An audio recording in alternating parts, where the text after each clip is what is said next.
Stay put. All right, I need to sit somewhere else. There we go. That's much better. Hi guys. So this is actually editing Emily. The video that I actually have for you today is one that I actually recorded a while back, and things have been a little nutty around here recently, and so yeah, it's taken me a little while to get out, but that's okay. What matters is that I'm getting it out right now. So the reason I'm breaking in now isn't actually to explain anything that's happening in the video. It's actually to tell you about a pretty cool opportunity that I found out about recently. So about a week ago, maybe 2 weeks ago, I expressed my intention to become a very active learner, kind of putting myself back in homestead school. And I found out about a really great opportunity. It's called the Off-Grid Homestead Bundle. Now, before you get, oh, she's trying to sell us something. Well, I am, but I'm not. I have no skin in this game whatsoever. I do not have a course on there. I am not personal friends with any of the people who have information on there. This is just something I think would be really helpful for people. So what it is it is like an online collection or bundle of homestead classes, and they range on everything from off-grid living, gardening, cheese making, to worm composting, to herbalism, to beekeeping. Everything you can think of, it's somewhere in this bundle. There's over 150 classes or ebooks or movies or whatever they have on there. I haven't even looked through it all yet. Tons and tons of people have put a lot of hard work into these classes, and the total value, if you were to go to everyone separately to buy these classes, it would cost over $6,000 for you to get them all. But with the Off-Grid Homestead Bundle, you can get all of them for 50 bucks. That is a crazy deal. I had been looking at doing the worm composting course from Hey It's a Good Life.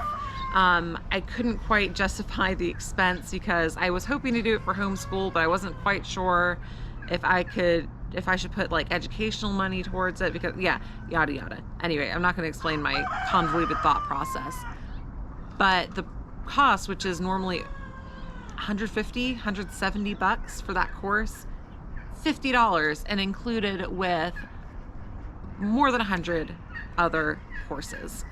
So I'm really excited about it. I'm going to be putting a link down below.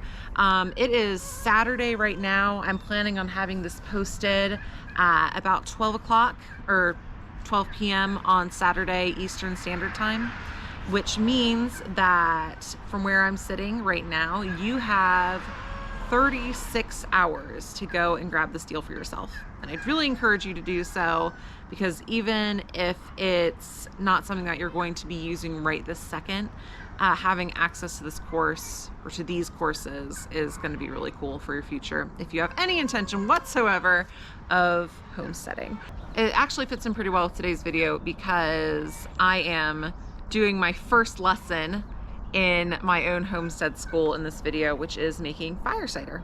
So I hope you enjoy. Get the Off-Grid Homestead Bundle. It's going to be awesome. So thank you. Back to the video. Hello friends, and welcome to Free Omelet Farm. My name is Emily if you're new here. If you are not new here, welcome back. We are in my kitchen. It is almost 10 o'clock at night and we're going to get started on a project. I posted last week about wanting to go back to homestead school rather. I'm starting that today. Now just so you know, this is not a teaching course or anything like that. Maybe someday in the future when I am more of a teacher and less of a learner, I guess. I'd like to actually know what I'm talking about. So today I am doing a bit of an experiment. I'm making fire cider.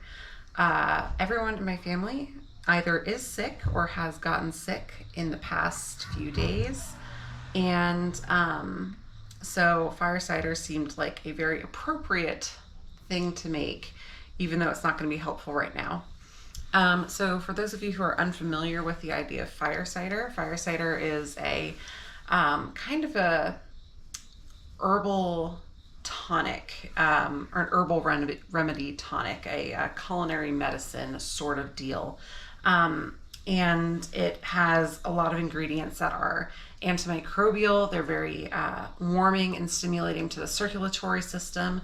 They're good for the immune system in general, and good for the respiratory system as well, and even digestive health. So this is essentially a tonic for whatever. There's a bug. So this is essentially a tonic or a drink for whatever ails you. And there are about a bazillion recipes for something like this, for a fire cider. They're all at least a little bit different. And I like that because it's kind of like you can't really go wrong with this. So today, that is what I'm going to do. I'm going to use kind of what I had on hand and some things that were just very easy to get. And we're going to make us some fire cider. So I'm going to take you on a tour of my ingredients. I'm not going to go too in depth of why I have each of them, but I might talk about a few. So let's take a look. Okay, so for our fire cider, I have some kind of very warming ingredients. I've got some ginger. It's good for the digestion.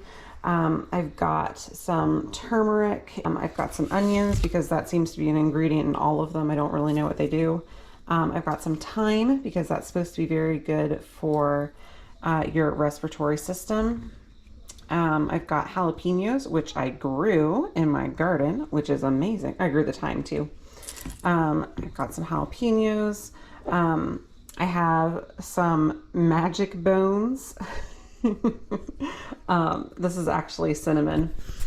My grandmother is a really creative soul, and she's really good at making occasions and making things special. And she had my eldest daughter over for like a Harry Potter themed cooking time, and so they had magic bones, which is cinnamon. So we're going to use some of the magic bones today. I've got 2 heads of garlic. I've got some cayenne, some rosemary. I've got hibiscus flowers. I saw someone put rose hips in theirs, which is supposed to be high in vitamin C, and supposed to be very good for the immune system. And kind of hibiscus flowers, I'm thinking, should have a similar effect, but don't use these if you're pregnant. It can be a uterine stimulant. This is pepper. So the reason for the pepper is because you're never going to get the full benefits of your turmeric without some pepper to go with it. So I always, whenever I use these, I always put the 2 of them together so that you get all the benefits of the turmeric. We also have lemons, and we have some baobab. For those of you who are unfamiliar with this, it's not like a commonly known ingredient, I suppose. But baobab is made from the fruit of the baobab. It is a powder, but it's naturally that way. It wasn't processed in any way beyond drying it and pounding it into a powder. It is exceptionally high in vitamin C. And it also has the added benefit of having iron in it. So the vitamin C and iron they're helpers for one another. You're not going to get all the benefits of iron without vitamin C, and you're not going to get the benefits of vitamin C without the iron. So they really go hand in hand. And so I thought that this would be perfect for that. I also have Bragg's raw and unfiltered apple cider vinegar. So I got it with the mother because this is something that needs to be fermented. After we're done mixing this up, we're going to let it ferment for a while, and this is going to give it a kickstart. I've heard that you don't necessarily have to use raw vinegar, but that's something that I've chosen to do. I'm making a pretty big batch as well, so I have my big old gallon jar. So yeah, with that, we're just going to get started. I'm gonna start by cutting the jalapenos, and because jalapenos are spicy, I'm not interested in that. If you have not scratched your nose or your lip, or heaven forbid your eye, while having jalapeno capsation on your fingers, you don't want to. You kind of want to claw your eyes out. It's a terrible, terrible feeling. And as much as I don't like that for myself, I also definitely don't want it for my tiny baby. So we're gonna cut those up first, and then we'll take off the gloves. These are my designated spicy pepper gloves.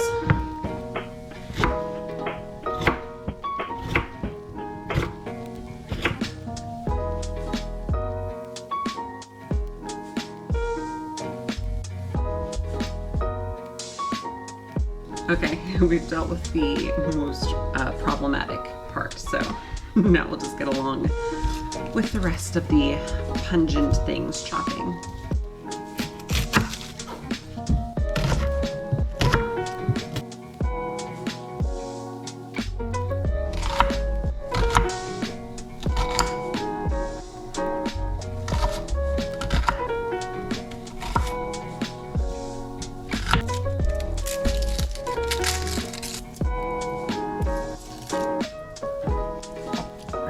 Confession time.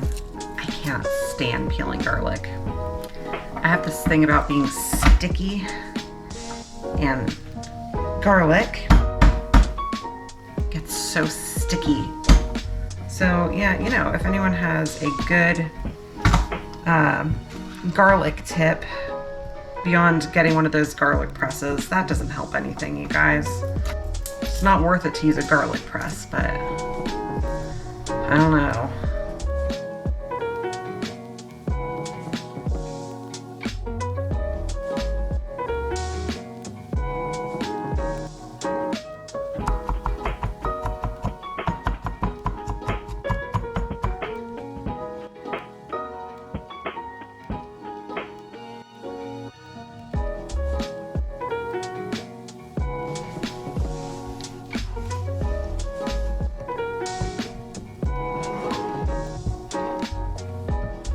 So a lot of times while I'm working on something, I really like to listen to audiobooks. I find that I don't have nearly as much time to read as once I did. Well, when I was younger, you would always find me with a book in my hand. At one point, my mom had to, one summer she limited me to one book a day. So I love to read, but in a pinch, audiobooks will do. And so as I'm working on these things, as I'm working on homestead skills that I'm trying to master, I'm also trying to get some learning done. And so right now I am listening to The Omnivore's Dilemma. And I gotta tell you, if you are putting off homesteading and you need a kick in the pants, that might do it for you. So I've kind of been trying to find audiobooks that I'm interested in, preferably with an educational or homesteading theme to it.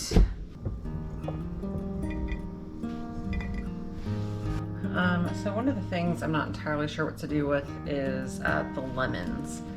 Some recipes that I've looked up call for lemon juice, some call for lemon zest, some call for lemon peel. Some slice up whole lemons and put them in. I don't know what the right way is. I have a little bit of a history of wanting to do things exactly the right way, and sometimes that makes me not want to do things because I feel like I have to do it all exactly right. So I don't know what the ideal way is. However, I do know that done is better than not done. And right now it is way past my bedtime. It's 10:22. And so I just kind of want to get this done. So I'm just gonna wash these, chop them, And maybe later I'll find out that I did the wrong thing, but that's okay.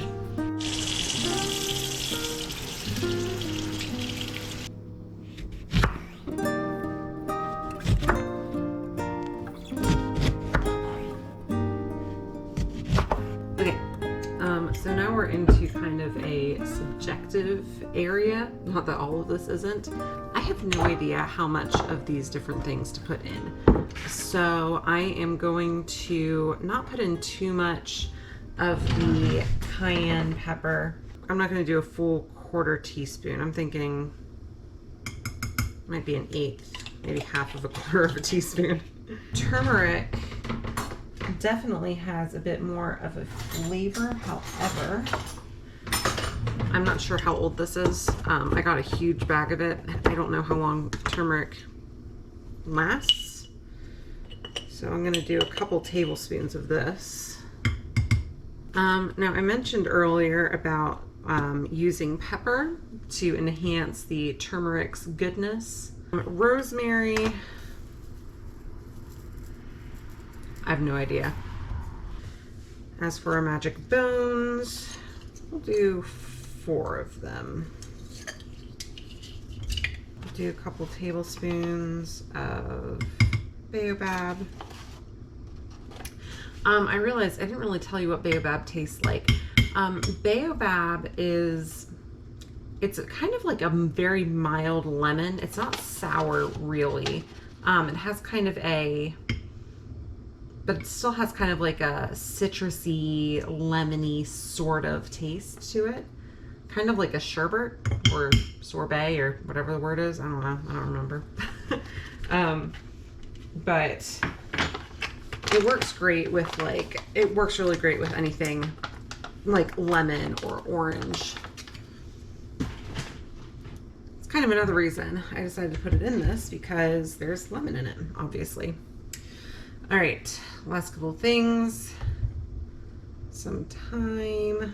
Again, I don't know how much of the hibiscus I want to put in here.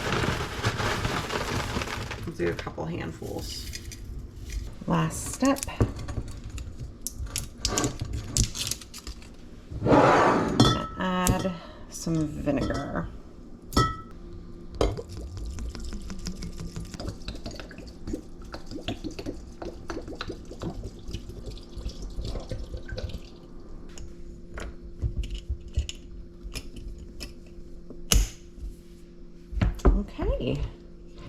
Okay, so the plan for this then is we are going to let this ferment. I think the minimum is a month. I've heard 6 weeks. Some people do it for well over that. I am hoping that even though it won't help us for this round of colds, and that maybe it will help us for the next round. Not that I want there to be more colds, you understand, but winter's coming, there's always that possibility. So another thing is that with foods that are going to be fermenting, as foods ferment, the bacteria that are causing this fermentation to happen, they produce gases as they do this. And so every day, every couple of days, I'm going to open this, let some of the gases escape, close it back up. That is called burping appropriate. We kind of do the same thing as people, don't we? After that time period is over, I'm going to take this and I'm going to strain all of the goodies in here. I'm going to strain the liquid out, and that is going to be the tonic. What you do with the rest of that is kind of up to you, kind of the solids. I have heard that some people will take them, wring them out, dehydrate them, and actually encapsulate them after all those solids are strained out. I've never actually had it myself. This is my first time making it, but I've heard that the taste can be a little bit intense, and to make it a little bit more palatable for people who don't like things maybe quite as vibrant, that you can add honey to it, which is actually a really great option. Adding a raw honey, especially a local raw honey, can help with allergies. So that's awesome. So I'm not filming this video in like separate pieces and then mashing it all together.